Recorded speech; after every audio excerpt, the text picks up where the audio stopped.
एक बार पुरानी क्लास का बेस मैं आप सबको दे रही हूँ कि हम क्या पढ़ने जा रहे हैं और उसमें हमें कौन कौन से सेक्शंस कंसिडर करने हैं। जब भी कभी कंपनी इनकॉर्पोरेशन की बात करते हैं, मतलब जो कंपनी सेक्रेटरी की अगर हम बात करें तो कंपनी सेक्रेटरी का जो मेन काम होता है ना, जो बेसिक वर्क होता है, that is the incorporation of company. क्यों, वो भी मैं बताती हूँ। एक्चुअली क्या है कि जब भी कभी कंपनी इनकॉर्पोरेट होती है तो इनकॉर्पोरेट होने के बाद उसकी एंटिटी सेपरेट होती है। एंटिटी सेपरेट का मतलब होता है कि उसकी अपनी अलग पहचान हो जाती है।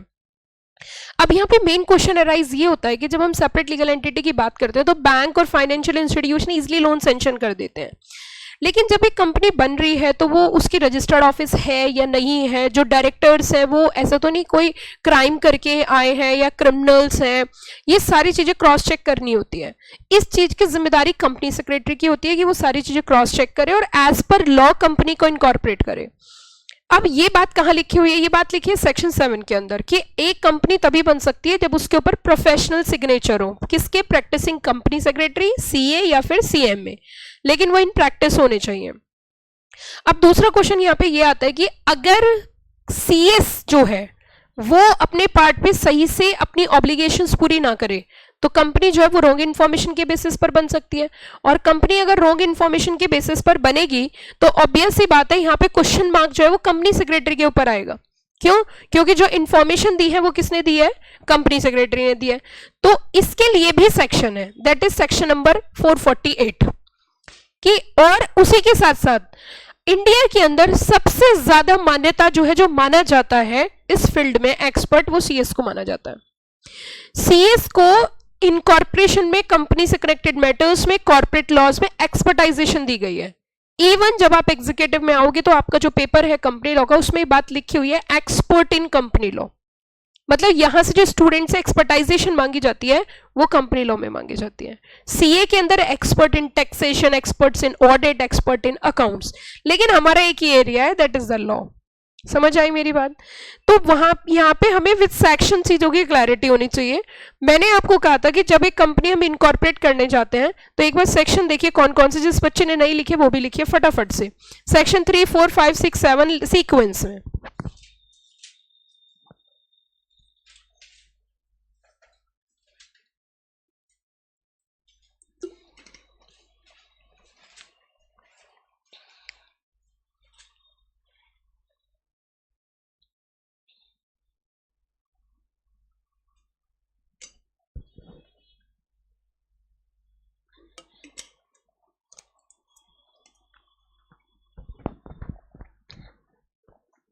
तो ये जो सेक्शन हमारा section 3, section 4, section 5, section 6, section 7, okay, 3, 4, 5, 6, 7 ये बैक टू बैक सेक्शंस हैं। सेक्शन 3 की रिक्वायरमेंट पहले लिख लो एक बार, फिर बताती हूं मैं आपको।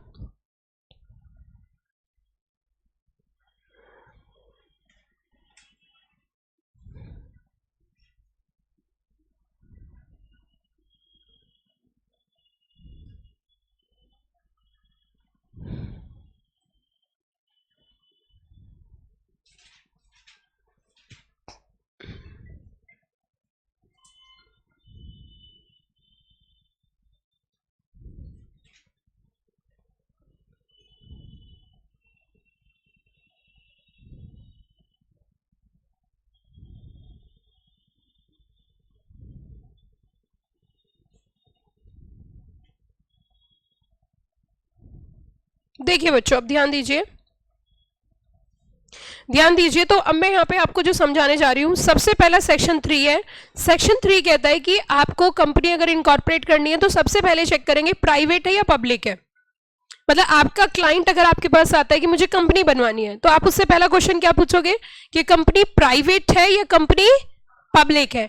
अगर कंपनी प्राइवेट है तो डिमांड करोगे जी हमें 2 डायरेक्टर बनाने हैं। अब ये बताइए आप किसको डायरेक्टर अपॉइंट करना चाहते हो, क्योंकि प्राइवेट कंपनी के लिए मिनिमम कितने डायरेक्टर चाहिए? 2। फिर दूसरा क्वेश्चन हमारा उनसे होगा कि प्राइवेट कंपनी है तो उसमें मेंबर्स भी 2 चाहिए। आप पूछोगे ये बताइए कि जो डायरेक्टर्स हैं उन्हीं को मेंबर बनाना चाहते हो या मेंबर्स अलग रखना चाहते हो, ये भी हमारा क्वेश्चन होगा, क्योंकि कितने मेंबर चाहिए? 2 मेंबर्स चाहिए। तीसरी चीज यहाँ पे ये आ जाती है कि अब प्रोफेशनल का वर्क स्टार्ट होगा। प्रोफेशनल का वर्क क्या स्टार्ट होगा? वो प्रिपेयर करेगा, एमओए प्रिपेयर करेगा, एओए प्रिपेयर करेंगे। और जब भी एज ए सीएस आप एमओए प्रिपेयर करोगे तो सेक्शन कौन सा ध्यान रखोगे? सेक्शन नंबर 4, हमने इसे कैसे याद किया था?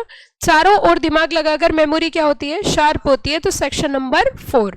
उसी के साथ साथ एमओए के पीछे पीछे सेक्शन किसका आ जाता है? एओए। तो 4 के बाद क्या आ रहा है? 5। इवन सेक्शन 6 भी हमें ध्यान रखना है। सेक्शन 6 के अंदर क्या है? सेक्शन 6 का ओवरराइडिंग इफेक्ट है कंपनी एक्ट का over all loss, even all MOA and AOA. वो क्या कहता है? एमओए एओए किसी भी एग्रीमेंट में कोई भी पॉइंट ऐसा नहीं हो सकता जो कंपनी लॉ को कॉन्ट्राडिक्ट करे। क्या बोला मैंने? कंपनी लॉ को कॉन्ट्राडिक्ट करे ऐसा कोई भी सेक्शन या कोई प्रोविजन, कोई एग्रीमेंट नहीं हो सकता। अगर है तो वो हो जाएगा वॉइड। उसी के साथ साथ सेक्शन नंबर 7 है। अब सेक्शन 7 हमें आज की डेट में पढ़ना है। सेक्शन 7 हमें कहता है process of incorporation of company, मतलब कंपनी का इनकॉर्पोरेट करने का प्रोसेस क्या है, तो वो हमें आज की क्लास में सीखना है। तो हम उसे डिस्कस करते हैं।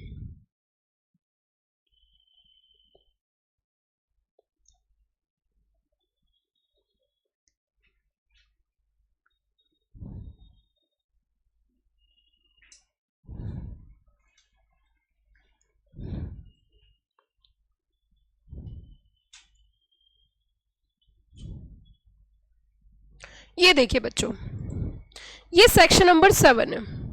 सेक्शन 7 को भी इवन मैंने याद करने की टेक्निक आपको सिखाई। सेक्शन 7 को कैसे याद करते हैं? कंपनी का बर्थ कैसे होता है? लॉ से। तो कंपनी की डेथ भी कैसे होगी? लॉ से। कोई नेचुरल पर्सन आए, कोई नेचुरल पर्सन जाए, कोई नेचुरल पर्सन जिए या मरे, कंपनी की सेहत पे कोई असर। तो सेक्शन 7 जो है वो इनकॉर्पोरेशन का सेक्शन है, मतलब 7 फेरों से बंधा ये जन्मों का बंधन। तो सेक्शन नंबर 7, ठीक है। एक बार सीक्वेंस से ना एक्चुअली हमें ना चीजें रटनी नहीं है, समझनी है। तो मैं आपको ना 8 सेक्शन सीक्वेंस में याद करा रही हूँ। 8 के 8 सेक्शन। सबसे पहला section short title extend commencement. Section 2 में सारी डेफिनेशंस हैं, जैसे कि सेक्शन 2 क्लॉज 20। तो 20 मतलब 0 टू हीरो तो 20, 0 टू हीरो तो 20। तो कोई भी व्यक्ति कंपनी क्यों बनाता है? 0 टू हीरो बनने के लिए। तो कंपनी का सेक्शन कौन सा होगा? सेक्शन 2 और क्लॉज 20, है ना। जब भी डेफिनेशन बोली जाएगी कॉमन सेक्शन आएगा सेक्शन नंबर 2। कौन सेक्शन आएगा? Section number 2। तो सेक्शन 2 क्लॉज 20। फिर उसी के बाद सेक्शन 3 है। सेक्शन 3 के अंदर क्या है? Minimum number of members. Section 4 में क्या है? एमओए। चारों ओर दिमाग लगाकर मेमोरी क्या होती है? शार्प। 5 में क्या है? एओए। 6 में क्या है? Overriding effect. 7 में क्या है? कंपनी का इनकॉर्पोरेशन। 8 में क्या है? Non profit organisation. कैसे याद किया था? सेक्शन 8 बोले तो स्वर्ग का गेट, यही कहा था ना, सेक्शन 8 बोले तो स्वर्ग का गेट। उसके बाद बच्चों ये 8 सेक्शन सीक्वेंस में है। अब हम सेक्शन 7 की स्टडी करेंगे, और सेक्शन 7 का मैंने बेरेक दे रखा है, जो कि आपके लेवल पे बहुत कम ही बच्चे पढ़ते हैं, लेकिन हम इसे डिस्कस करेंगे। तो देखिए, सेक्शन 7 सबसेक्शन 1। सेक्शन 7 सबसेक्शन 1 के अंदर एप्लीकेशन फाइल की जाती है, और एप्लीकेशन किसके पास फाइल करते हैं बच्चों? आरओसी के पास। किसके पास फाइल करते हैं? आरओसी के पास। जब एप्लीकेशन फाइल करते हैं तो उसके अंदर कुछ डॉक्यूमेंट्स भेजे जाते हैं। डॉक्यूमेंट्स के अंदर 2 चीजें होंगी, क्या क्या? MOA and AOA. अब बताओ सेक्शन कौन सा होगा? 4 एंड 5। अब मैं आपको एक और एडवांस चीज सिखाती हूँ जो यहाँ नहीं अगले लेवल पे काम आएगी। एक स्टोरी सिखाती हूँ आपको, उस स्टोरी से आप ये समझ जाओगे कि एमओए के अंदर कंटेंट क्या है। चारों ओर दिमाग लगाकर मेमोरी शार्प होती है। चारों ओर दिमाग लगाकर मेमोरी क्या होती है? शार्प। ये तो सेक्शन 4 हो गया। अब इस स्टोरी को ध्यान में रखना है ताकि सेक्शन 4 के कंटेंट भी क्लियर हो जाए। तू नाम वाम की चिंता मत कर। क्या बोला मैंने? तू नाम वाम की चिंता मत कर। नेम क्लॉज क्या हो गया? बताना जरा। Name clause. उस जगह पहुंच, उस जगह पहुंच। Registered office clause. तेरा उद्देश्य क्लियर होना चाहिए। Object clause. उद्देश्य मतलब ऑब्जेक्ट क्लॉज। उसी के साथ तेरे ऊपर अगर कोई मुसीबत आई, मुसीबत आई, मुसीबत मतलब लायबिलिटी क्लॉज। तो मेरे पास पूंजी की कोई कमी नहीं है। Capital clause. अकेला रहा तो मैं तेरे साथ रहूंगा।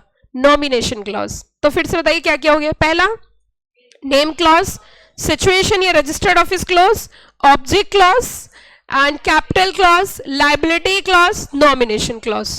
ठीक है। तो अब 2 डॉक्यूमेंट्स कौन कौन से जाएंगे? One is a MOA and second one is a AOA. Declaration by professionals.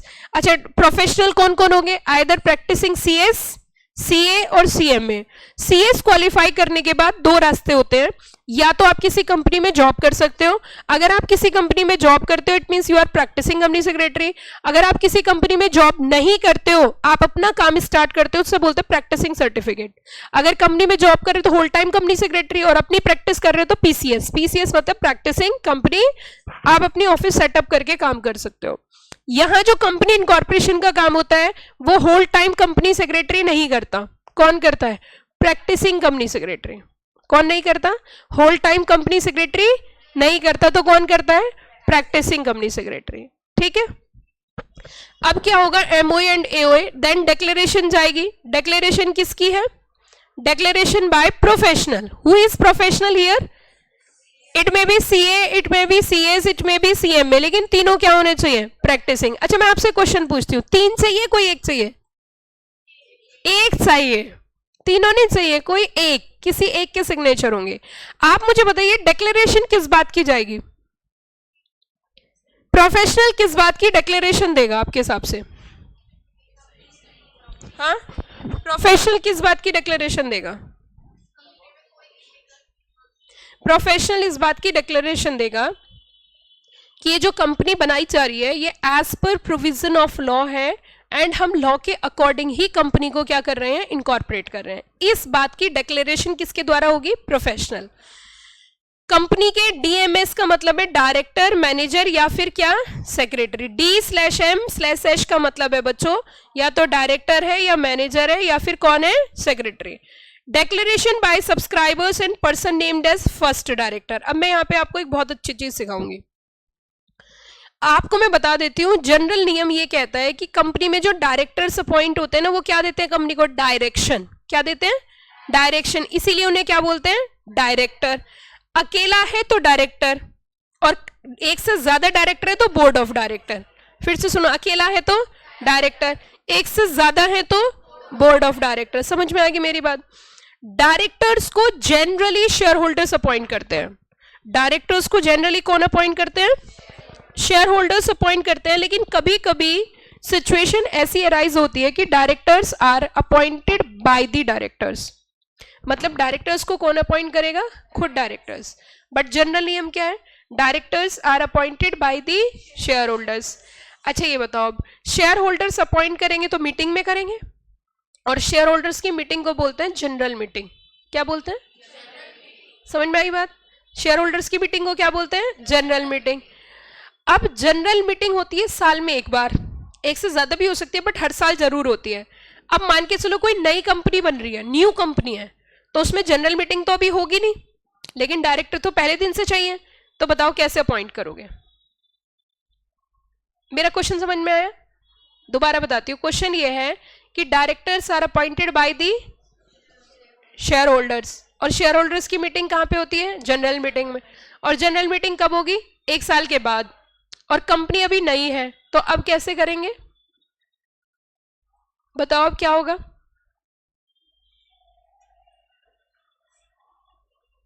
मैं बताती हूँ, अब आपको इसका नियम समझा देती हूँ। इसे बोलते हैं फर्स्ट डायरेक्टर। क्या बोलते हैं? First director. फर्स्ट डायरेक्टर का नाम लिख देते हैं आर्टिकल्स में, आर्टिकल ऑफ एसोसिएशन बनाते हैं ना, उसमें लिख देते हैं this one is a first director, या तो वो लिख दो। अगर आप वहां नहीं लिख पाए तो जो कंपनी के मेंबर्स होते हैं, क्या होते हैं? कंपनी के मेंबर्स होते हैं, उनको फर्स्ट डायरेक्टर बोल देते हैं। क्या लॉजिक बताया? दो बातें बताओ क्या क्या। पहला, या तो आर्टिकल ऑफ एसोसिएशन के अंदर नाम लिख देंगे, अगर नहीं लिखा तो जो कंपनी के मेंबर्स हैं उनको क्या मान लिया जाएगा? डायरेक्टर। अब मैं आपको एक और चीज सिखा रही हूँ, थोड़े डीप में है लेकिन मैं कोशिश करूंगी आप समझ जाओगे। आप मुझे एक बात बताइए कि डायरेक्टर्स जो होते हैं कंपनी को डायरेक्शन देते हैं, और कंपनी कैसा पर्सन है? आर्टिफिशियल पर्सन है। क्या आर्टिफिशियल पर्सन को आर्टिफिशियल पर्सन डायरेक्शन दे सकता है? नहीं दे सकता। क्यों नहीं दे सकता? क्योंकि उसके पास ब्रेन नहीं है। हमें एक ऐसा व्यक्ति चाहिए जिसके पास क्या हो? ब्रेन हो। इतनी बात समझ रहे हो? तो इसका मतलब जब फर्स्ट डायरेक्टर अपॉइंट करेंगे तो जो मेंबर है वो कैसा पर्सन होना चाहिए? कैसा पर्सन होना चाहिए? नेचुरल। क्यों बताओ? क्योंकि उसके पास ब्रेन होगा तो ही डायरेक्टर बनेगा। लेकिन मेरा दूसरा क्वेश्चन है, क्या कोई मेंबर ऐसा हो सकता है जो आर्टिफिशियल पर्सन है?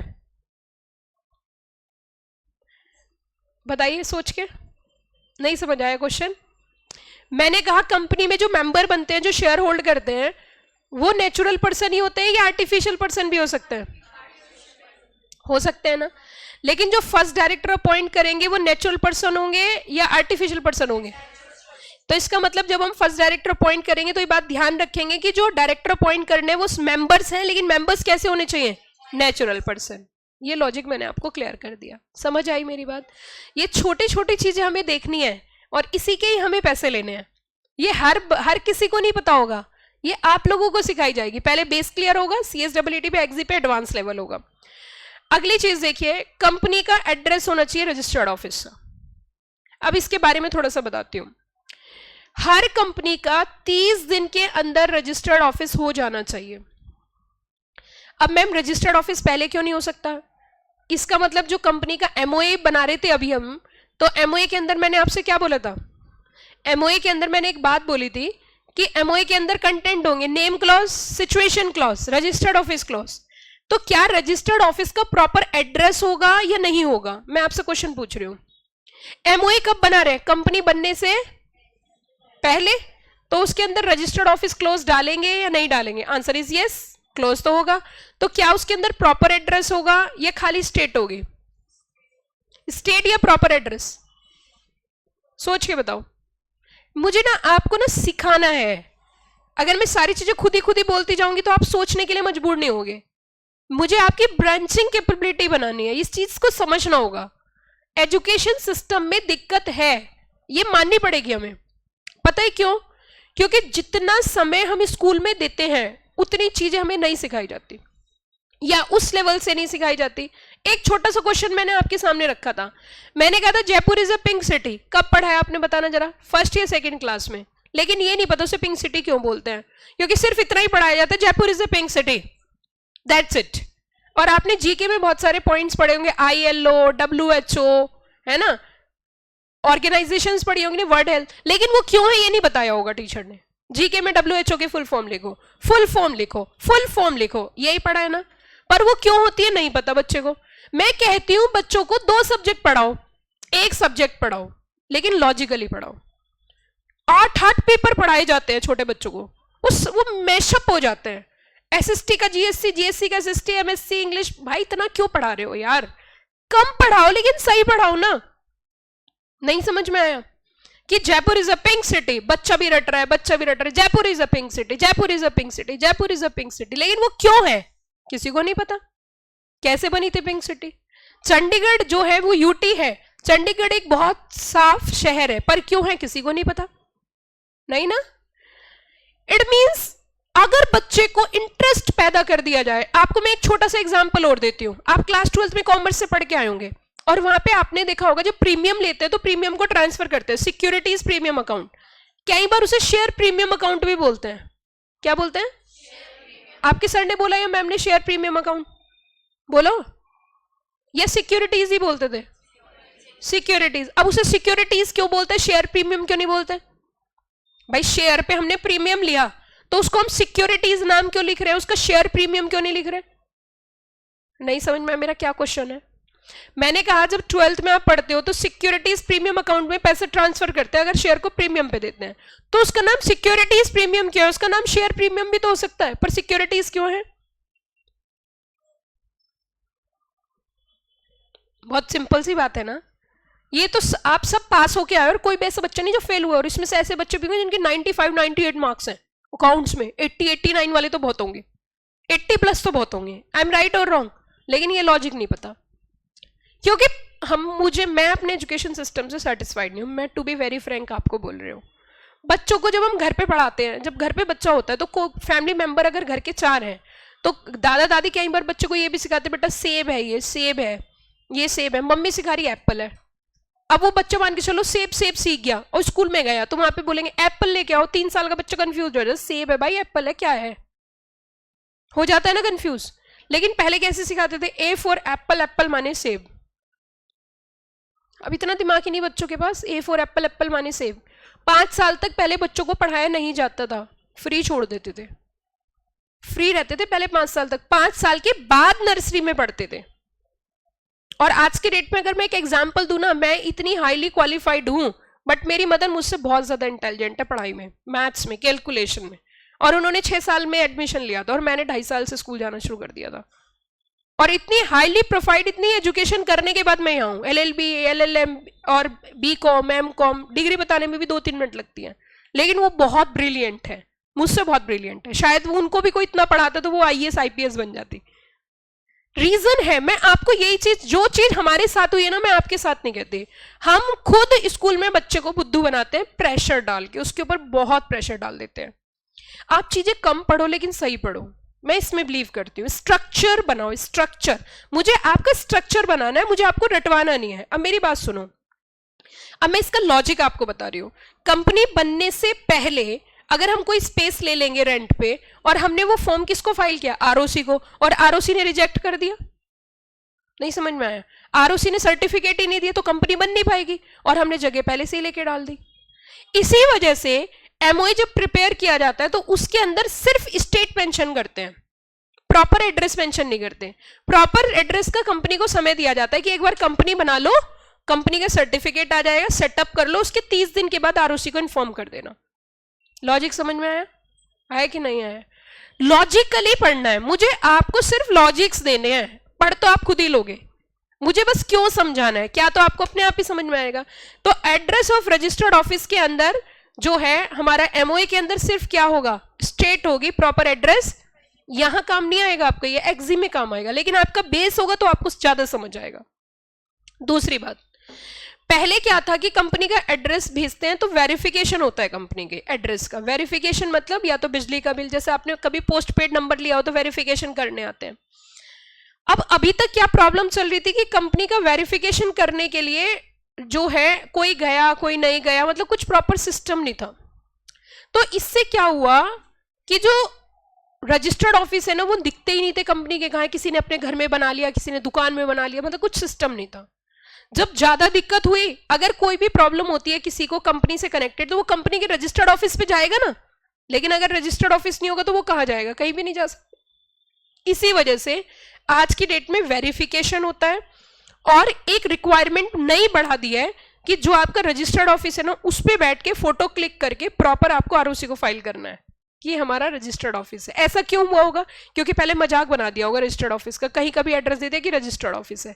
ये ड्यूटी किसकी है, कंपनी सेक्रेटरी, क्रॉस चेक करना कि रजिस्टर्ड ऑफिस कहां है, कैसे है, कब है।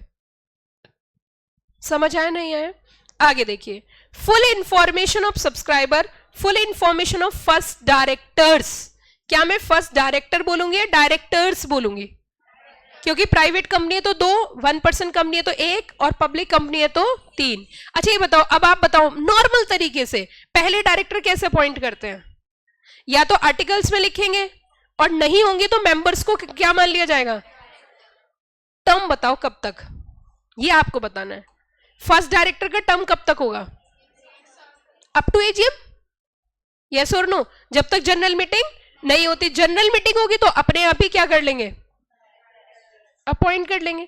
उसी के साथ साथ आगे हम चलेंगे, ROC अगर सभी डॉक्यूमेंट से सेटिस्फाइड होगी, if ROC satisfied with all the information, then ROC issue certificate of incorporation.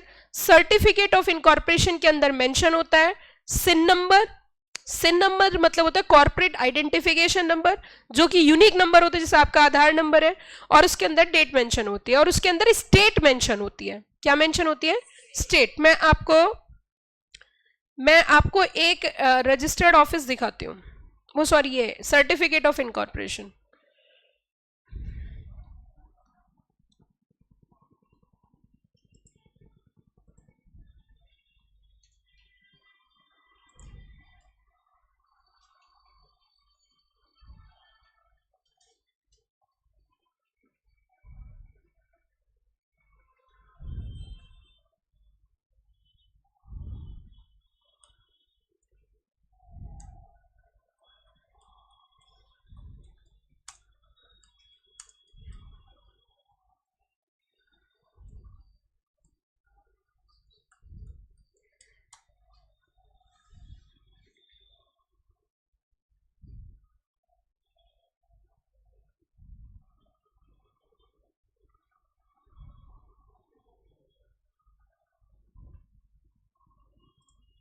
ये देखिए इस तरीके का सर्टिफिकेट ऑफ इनकॉर्पोरेशन होता है, जैसे ये कॉर्पोरेट आइडेंटिफिकेशन नंबर नजर आ रहा है U7, ये U का मतलब होता है अनलिस्टेड कंपनी, अगर L है तो लिस्टेड और U है तो अनलिस्टेड, उसमें उसी के साथ इसमें ईयर ऑफ इनकॉर्पोरेशन भी होता है, बीच में आपने देख रहे होंगे 2006 आ रहा है, that is the year of incorporation. Entity कौन सी है, बहुत सारी चीजें मेंशन होती है इसमें। अब इसमें कंपनी का नाम है और ये देखिए नीचे क्या है ROC, NCT Delhi and Haryana, Delhi and Haryana, तो इसका मतलब इसमें ROC का भी नाम आ गया, स्टेट का भी मेंशन हो गया। आपको ये भी दिख रहा होगा कि इसमें कौन सी स्टेट है, at Delhi, it means Delhi state है। तो सर्टिफिकेट ऑफ इनकॉर्पोरेशन में सारी चीजें लिखी होती हैं और तारीख भी लिखी है 6th day of September 2006, 6 सितंबर 2006 से कंपनी का इनकॉर्पोरेशन हुआ है। तो हम कह सकते हैं सर्टिफिकेट ऑफ इनकॉर्पोरेशन के अंदर ये तमाम चीजें मेंशन होती है। क्लियर होगी बात। अब मैं आपको एक और बात बताना चाहती हूँ, जैसे दिल्ली है तो हर स्टेट की अपनी एक ROC होती है, लेकिन कुछ स्टेट ऐसी है जहां एक स्टेट में 2 ROC है और कुछ स्टेट ऐसी भी है जहां 2 स्टेट की एक ROC है। जैसे हरियाणा और दिल्ली का काम दिल्ली ROC करती है, अभी आया तो था दिल्ली एंड हरियाणा ROC, तो वहां पे जहां काम का प्रेशर कम है वहां पे 2 स्टेट की एक ROC भी हो सकती है। समझ में आई बात।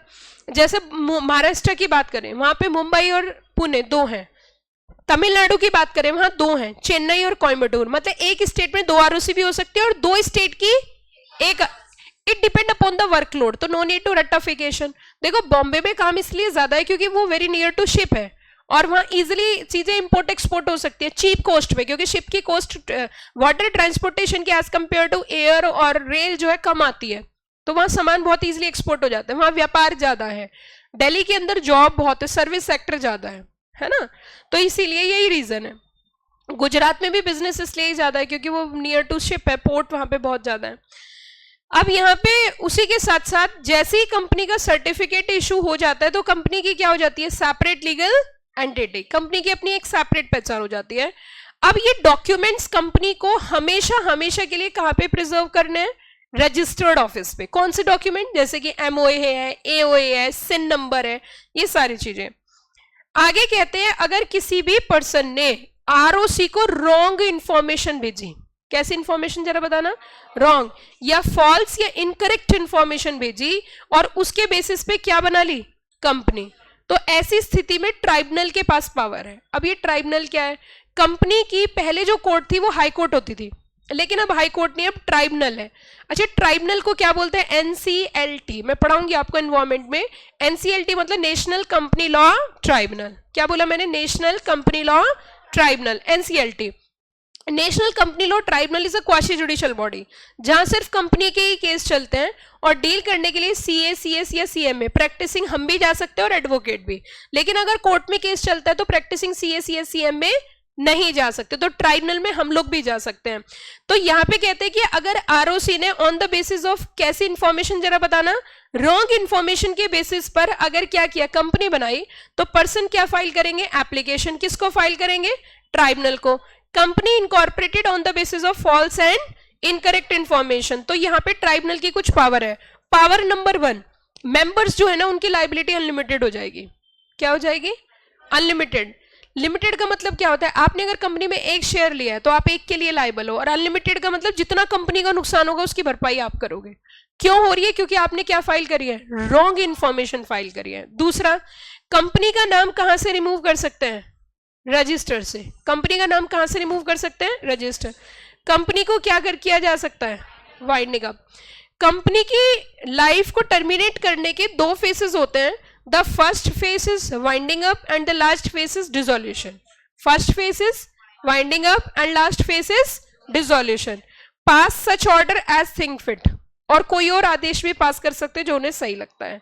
लेकिन ये इंफॉर्मेशन क्यों ये पावर क्यों दी गई ट्राइब्यूनल को, क्योंकि आपने रॉन्ग इंफॉर्मेशन के बेसिस पर कंपनी को इनकॉर्पोरेट किया।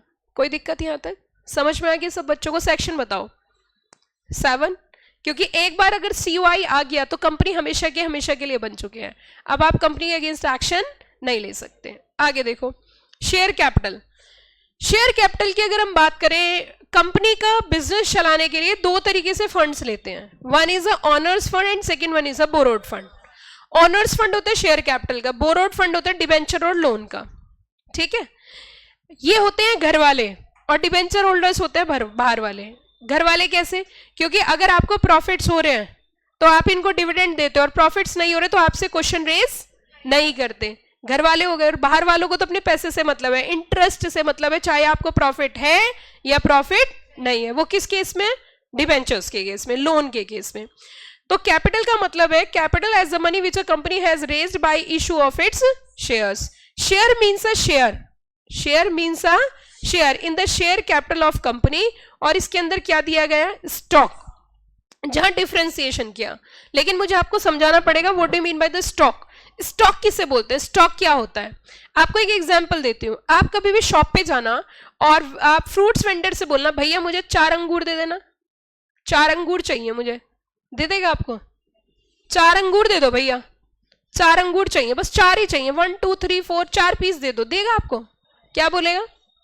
भैया जी ऐसे नहीं है, मैं दे सकता, 20 या 25 या 15 या 50 रुपए के ले लो, पैसे बताएगा ना। लेकिन आप बनाना लेने गए तो आप उनसे बोल सकते हो मुझे 6 पीस चाहिए। Is it possible? पीसेस में ले सकते हैं, बस ऐसे ही है। जो शेयर्स होते हैं वो पीसेस में डिफाइन होते हैं, यूनिट्स में डिफाइन होते हैं। स्टॉक यूनिट्स में डिफाइन नहीं होता, अमाउंट में डिफाइन होता है, ठीक है। पहले शेयर्स इशू करते हैं, फिर स्टॉक में कन्वर्ट कर सकते हैं, स्टॉक को दोबारा से शेयर्स में ला सकते हैं। यूनिट्स अगर डिफाइन है तो शेयर्स है, यूनिट्स डिफाइन नहीं है तो स्टॉक है। अंतर समझ में आया दोनों का? अब देखिए, सबसे पहले ये आपने शब्द बहुत ज्यादा सुना है, ऑथराइज्ड शेयर कैपिटल। इस कैपिटल से कंपनी इनकॉर्पोरेट की जाती है और इसे क्या बोलते हैं हम? Authorised capital. अब मान के चलिए आपने 10 लाख रुपए की ऑथराइज कैपिटल ली और सारी की सारी पब्लिक को इशू कर दी, तो अब आपको ऑथराइज कैपिटल क्या करनी पड़ेगी? इंक्रीज। ऑथराइज का मतलब है ऑथोरिटी, इतने पैसे आप पब्लिक से रेज कर सकते हैं। ये अमाउंट बढ़ाई जा सकती है, आप इसे चेंज भी कर सकते हैं, इसे बोलते हैं ऑल्ट्रेशन। क्या बोलते हैं? Authorise capital. आप क्लास 12th में जब अकाउंट्स पढ़ते होंगे तो क्वेश्चन आता होगा X limited having its authorise capital of this and issued this. याद है? यही तो याद होगा, और तो कुछ याद होगा भी नहीं आपको। पूरे साल अकाउंट में शेयर कैपिटल, डिबेंचर का रिडम्पशन ही तो सीखा है, और जहां पे भी प्रोराटा अलॉटमेंट होता है वहीं दिक्कत हो जाती थी। आई एम राइट और रॉन्ग? रेशियो एनालिसिस मुश्किल से 2 बार तुमने पढ़ा है, मुश्किल से 2 बार। कैश फ्लो स्टेटमेंट 2 बार ही पढ़ा होगा एग्जाम में और पहले। उसके अलावा क्या पढ़ा है पूरे साल? शेयर कैपिटल और डिबेंचर्स। तीसरा चैप्टर बता दो कौन सा पढ़ा है? इसी में पूरा साल निकल गया ट्यूशन में। ट्यूशन में यही तो पढ़ते थे, टीएस ग्रेवाल की एक बुक ले जानी, एक रजिस्टर, 5 मिनट बात करनी, 10 मिनट टीचर बात करता था, एक क्वेश्चन सॉल्व करा, एक होमवर्क कभी किया नहीं, अगले दिन वहीं बैठ के कर लेते थे। फिर ट्यूशन खत्म हुआ तो थोड़ी गपशप करते थे, मौज मस्ती करे, स्कूटी पे बैठे, स्कूटी की रेस लगाई, घर पहुंच गए। ऐसी तो पढ़ाई करी है।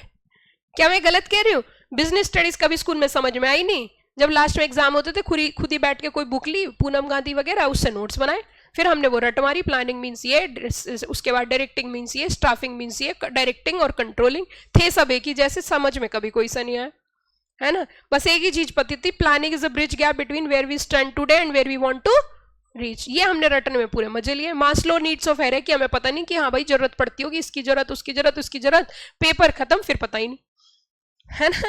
यही तो है। उसके बाद 12th में हमेशा सपने देखे भाई, श्री राम लेडी कॉमर्स जो कॉलेज है ना दिल्ली के अंदर, उसी में मुझे एडमिशन लेना है। बस अब तो मैं कॉलेज में आने वाली हूँ, नंबर चाहे कितने भी आए, यस और नो। फिर वो बाय डिफॉल्ट ऐसा हुआ यार जिंदगी में कुछ बड़ा कर लेना चाहिए, तो कॉमर्स के बड़े कोर्स कौन से? तो हमने पूछा किसी से, किसी ने बताया। कभी कभी स्कूल में टीचर ने पूछा कॉमर्स 12th के बाद क्या करोगे, हमने हवाबाजी में कह दिया जी सीए करेंगे। फिर उसके बाद पता चला कि सीए में तो अकाउंट्स ही अकाउंट्स, जो हमारे बस की बात कभी नहीं है, वो तो बहुत टफ होता है। प्लस जो भैया एक कर रहे थे सीए, उन्होंने खुद ही छोड़ दी। वो कह रहे जिंदगी बर्बाद हो जाएगी, सीए तुझसे होगा नहीं, इसलिए तू सीएस कर ले। ज्यादातर फंडामेंटल यही चलता है। अब जब तुमने सीएस ज्वाइन करा तो तुम छुप छुप के चोरी चोरी ये सोच रहे हो कि अकाउंट्स पढ़ना नहीं पड़ेगा, और बिना उसके काम चलेगा नहीं। तो ये तो वही निकले कि खोदा पाड़ और निकली चुईया, है ना। तो आप ये सोच रहे हो कि सीएस में पढ़ना नहीं पड़ेगा, ये सबसे बड़ी गलती होगी। इसमें इतना पढ़ना पड़ता है कि सीए से भी ज्यादा, बहुत ज्यादा। तो ये आपकी गलतफहमी। अब तो आपने आपको फंसवा तो दिया उन वाले भैया और आपको खुद नहीं पता हमें क्या करना है, बस हमें ये पता है कि उसने बताया भाई सीए तुझसे होगी नहीं, पहले ही बता दिया। मतलब ऐसे कैसे हो सकता है कि सीए नहीं होगी? अगर सीए नहीं हो सकती तो सीएस भी नहीं हो सकती, ये ध्यान रखना। लेकिन बहुत बेटर हो साइंस वालों से, साइंस वालों से बहुत बेटर हो, बहुत फार बेटर हो। यहाँ मेहनत करके आज नहीं कल नहीं परसों मेहनत करके सीएस कर लोगे तो अपना ऑफिस तो लेके बैठ जाओगे। बहुत ज्यादा बड़ा टर्नओवर भी नहीं कह रही, अगर नॉर्मल मेहनत भी करोगे अपनी फैमिली को मेंटेन करते हुए भी तो 20 लाख रुपए साल कमा लोगे, 25-30 लाख आराम से। तो कम से कम किसी के यहाँ जाके कुछ करना तो नहीं। बहुत थोड़ा सा और अच्छा पैसा कमाना है तो टीचिंग प्रोफेशन में आ जाना, ठीक ठाक पैसा, लेकिन उसके लिए 10 साल रोज सेक्शन 2 क्लॉज 20 सेक्शन 2 क्लॉज 30 यही करते रहोगे दिन और रात। यही नहीं पता कि ऑफिस आवर्स क्या होते हैं, कोचिंग का टाइम क्या है, कोचिंग में आके पढ़ाना है और उसके बाद पढ़ना है, और जैसे ही पढ़ पढ़ा के सेक्शन तैयार होते हैं एक्ट चेंज हो जाता है, फिर दूसरा एक्ट पढ़ना पड़ता है, फिर उसमें 5 साल लगते हैं, है ना। तो हर जगह स्ट्रगल तो है, लेकिन हर चीज का अपनी एक अलग मजा है। कम से कम यहाँ पे इतना है कि कुछ भी नहीं तो अपनी लाइफ सेटल कर सकते हो, मेन चीज ये है। और मैं ऐसा मानती हूं कि पैसे से कहीं बड़ा रिकॉग्निशन और स्टेटस होता है, रिस्पेक्ट होती है, और वो अपने काम में ही मिल सकती है। आप किसी के यहाँ जॉब करो, 3 लाख सैलरी भी होगी तो भी बॉस होगा, लेकिन अपने काम में हम खुद बॉस हैं। एटलीस्ट मेंटल प्रेशर तो नहीं, 10 मिनट लेट हो गए कोई कुछ बोलेगा, लेकिन जब अपना काम करते हैं तो उसमें मजा बहुत आता है। ये बात है, मेहनत करने में मन लगता है, मेहनत करते हैं डायरेक्ट रिवार्ड मिलता है। Are you got the point? तो जिंदगी में कभी ना कभी तो मेहनत करनी पड़ती है। इट्स बेटर अभी कर लो, अभी तो जवान भी है, हाथ पैर भी साथ दे रहे हैं, समाज भी साथ है, घर वाले भी साथ है, ये कह रहे लो लंच बॉक्स ले जाओ, बस तुम्हें खाना खाना है और पढ़ना है। लेकिन बच्चे फिर भी नहीं पढ़ते, क्योंकि कुछ एक्स्ट्रा काम भी तो करने होते, वो कब करेंगे। फोन पे किसी आजकल के बच्चों के पास 9th क्लास में फोन आ जाता है, शायद 8th में ही आ जाता है, कि फोन के बिना तो क्लास नहीं होती, सारी चीजें फोन पे ही आती हैं। और रात को किसी बच्चे ने रात को मैसेज आया HI अननोन नंबर से, पूरी रात निकाल देगा बच्चा, सोचते किसका हो सकता है, किसका हो सकता है, ये हाई किया किसने। सुबह पता चला मौसी की लड़की है, उनने मैसेज किया। सारे सपने चूर चूर, हम तो सोचते पता नहीं कौन है, पता नहीं कौन है, पता नहीं कौन है ना। तो वो भावनाएं जो है उमड़ जाती हैं। और लेकिन आपकी जिंदगी में भावनाओं का कोई मतलब नहीं है, क्योंकि आपकी भावना सिर्फ यही है, June after December coming very soon. Back to back exam होते हैं आपके, और यहाँ ऐसा भी सिस्टम नहीं बैक आ जाती है, यहाँ पूरा ही बैक हो जाते हैं। सांप सीढ़ी खेलिए, सांप सीढ़ी लूडो, उसमें पता है 99 पे पहुंच जाते हैं, या तो एक बार फाइनल में, और अगर एक भी पेपर नहीं हुआ तो सारे पेपर एक साथ, फिर 10 पे आके खड़े हो गए, लो जी अब क्या करें जी, पढ़ो। तो यहाँ ऐसी स्थिति हो जाती है कि अब तो हमने महफिलों में जाना छोड़ दिया, कहीं कोई ये ना पूछ ले तेरी CS कब होगी। किसी भी टीचर, किसी भी व्यक्ति से आप ये पूछना कि तुम्हारी CS कैसे हुई थी, उसका एक ही जवाब, 1 शॉट हुई थी, कभी फेल नहीं हुआ जिंदगी में, और जबकि हर बार झटके लिए होंगे उसे, लेकिन बताएगा नहीं, झूठ बोलेगा। ईमानदारी से कोई नहीं बताता, सब फेल होते हैं, सब फेल होते हैं, ऐसा कुछ नहीं है। मैंने भी 18 साल की उम्र में ज्वाइन किया था, बल्कि 17.5 साल की थी, और मैंने दिन और रात, सुबह और शाम, इतनी लगन थी मेरे अंदर, मैं आपको कितनी बताऊं, इतनी लगन थी कि मेरे पास कीपैड वाला ही फोन रहा, मैंने लिया ही नहीं, फेसबुक नहीं बनाई, फेसबुक आईडी नहीं थी मेरी, मतलब I am completely cut off from the society. तब जाके फेल फाल होके 21 साल में कंप्लीट हुई। हिसाब जोड़ना 18, 19, 20, 21, 4 साल लगे तब भी। इसका मतलब फेल तो हुई हूं, हाँ हुई है, मैं एक्सेप्ट करती हूँ, बिना फेल हुए पास होना बहुत मुश्किल काम है। लेकिन बच्चों को गुमराह करना एक अलग चीज है। यहां पे मैं आपको स्ट्रक्चर इतना अच्छा दे दूंगी कि आप कभी मात नहीं खाओगे, लेकिन उस पर चलना आपको ही पड़ेगा, बढ़ना आपको ही पड़ेगा आगे। हवाबाजी कुछ भी नहीं, जिंदगी की सच्चाई है पढ़ाई, और वो करनी पड़ती है। Got the point? जितनी देर यहां पढ़नी है उससे ज्यादा देर घर पे पढ़ना है। बच्चे गलत फहमी में होते, कोचिंग ज्वाइन कर ली पास हो जाएंगे, नहीं हो सकते। जब तक सेल्फ स्टडी नहीं करोगे पास नहीं हो पाओगे। रिजल्ट अच्छा मिलेगा, यहां भी पढ़ रहे हो, घर भी पढ़ रहे हो, ठीक है बेटा। सुनो मेरी बात, मैंने कहा ऑथराइज कैपिटल कहां पे लिखी जाती है? MOA में। MOA का कैपिटल क्लॉज में लिख देते हैं कि ऑथराइज कैपिटल इतनी है। अब ऑथराइज कैपिटल की इंफॉर्मेशन ROC को फाइल करते हैं, अगर उसमें से कुछ इशू करते हैं तो उसे क्या बोलते हैं? Issued capital. और इशू का कुछ पोर्शन सब्सक्राइब होता है तो उसे क्या बोलते हैं? सब्सक्राइब। फिर कॉल की जाती है, फर्स्ट कॉल, सेकंड कॉल, उसे क्या बोलते हैं? Called up. और उसमें से जो पेमेंट होता है उसे क्या बोलते हैं? Paid up. ठीक है। शेयर्स 2 तरीके के होते हैं, one is a equity and second one is a preference. Equity share की डेफिनेशन बड़ी मजाक है, ये कहते हैं इक्विटी शेयर्स वो हैं जो प्रेफरेंस शेयर्स नहीं है। नहीं समझ में आया? अगर इक्विटी शेयर की डेफिनेशन देखो तो वो बोलता है इक्विटी शेयर्स वो हैं जो प्रेफरेंस शेयर्स नहीं है, और प्रेफरेंस शेयर्स वो हैं जिनको 2 प्रेफरेंशियल राइट्स हैं। पहला, आपको डिविडेंड पहले मिलेगा, किससे? इक्विटी से। दूसरी चीज, जब कंपनी वाइंडिंग अप में जाएगी तो रीपेमेंट ऑफ कैपिटल आपको पहले मिलेगा, इक्विटी को बाद में मिलेगा। तो देखो प्रेफरेंशियल राइट्स क्या है? Preferential right, payment of right of dividend, repayment of capital at the time of winding up, at the time of क्या है ये, वाइंडिंग अप। क्लियर होगी बात बच्चों? एक बार रिव्यू करा दूं सारा सेक्शंस पे, सेक्शन से चलते हैं वापस। सेक्शन 3 में बताओ, जल्दी जल्दी रिवाइज करना है। सेक्शन 3 में minimum number of members in case of private 2, public 7, OPC 1।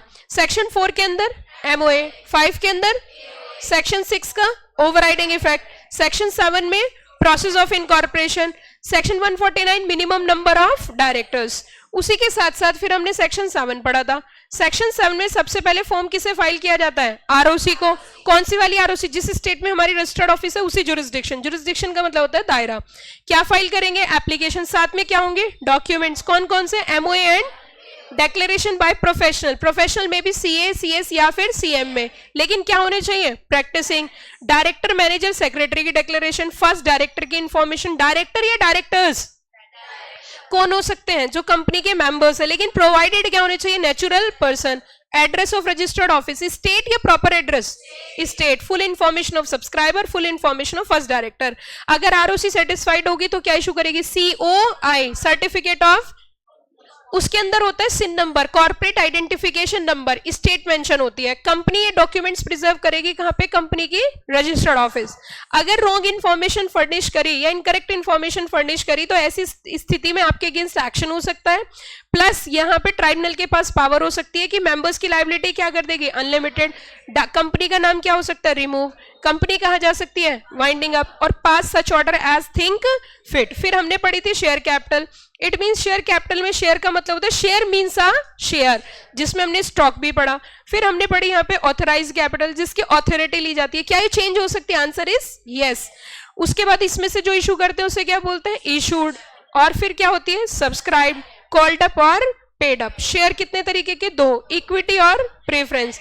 Equity वो होते हैं जो प्रेफरेंस नहीं होते, और प्रेफरेंस में 2 राइट होते हैं, पहला डिविडेंड, दूसरा रीपेमेंट ऑफ कैपिटल। ठीक है बच्चों, अगली क्लास में हम लोग स्टडी करेंगे बोर्ड ऑफ डायरेक्टर्स की। नेक्स्ट क्लास हमारी होगी बोर्ड की, बोर्ड ऑफ डायरेक्टर्स की।